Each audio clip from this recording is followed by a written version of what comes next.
ఆహ్, మరి మావాడంత మాట్లాడట్లేదండి ఈరోజు. ఎందుకంటే ఎలాగైనా సక్సెస్ కొట్టబోతున్నాం. సక్సెస్ మీట్‌లో మళ్ళీ కలుస్తాం. సో, ఎక్కువ మాట్లాడతానప్పుడు.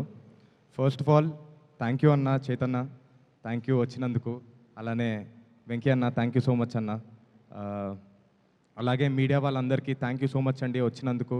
ఈరోజు మా ఈవెంట్‌కి థ్యాంక్ యూ సో మచ్. ముందుగా 1½ ఇయర్ బ్యాక్ అండి మేము 'మ్యాడ్' అనే సినిమాతో వచ్చాం. అప్పుడు మా పేర్లు కూడా సరిగ్గా ఎవరికీ తెలీదు. అలాంటిది ఆహ్, సినిమా రిలీజ్ అయిన కొన్ని రోజులకే హెవీగా రీల్స్ స్టార్ట్ అయిపోయాయి, మీమ్స్ స్టార్ట్ అయిపోయాయి. సో, మాకైతే దేవుళ్ళు ప్రేక్షకులే అండి. Thank you so much. 'Mad 1'ని గట్టిగా హిట్ చేపిచ్చారు. అందుకనే 'మ్యాడ్ 2' వస్తుంది మిమ్మల్ని ఇంకా ఎంటర్‌టైన్ చేయడానికి. Thank you so much. ఇకపోతే మా డైరెక్టర్ గారండి. ఆయనకి చాలా పిచ్చుంది సినిమా అంటే.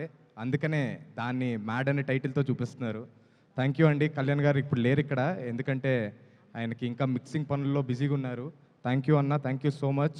నన్ను తీసుకున్నందుకు సినిమాలోకి. I'll be very happy for rest of my life ఈ ఒక్క ప్రాజెక్ట్ కోసం.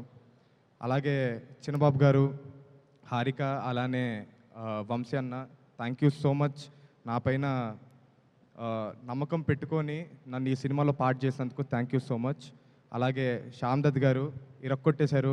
చైతన్యకు కూడా తెలుసు, ఎందుకంటే తండేల్లో కూడా ఇరక్కొట్టేశారు కాబట్టి. Thank you sir.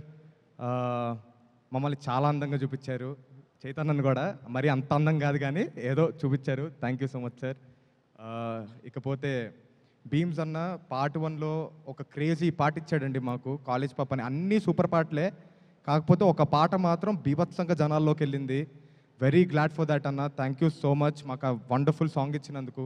మళ్ళీ సెకండ్ పార్ట్లో దాన్ని తలదన్నేలా ఉంది పాటలన్నీ. Thank you so much. Thank you అండి. మళ్ళీ సక్సెస్ మీట్లో మాట్లాడతాను. Thank you so much. ఎవరైనా మర్చిపోతే ఏమనుకోకండి. Thank you so much.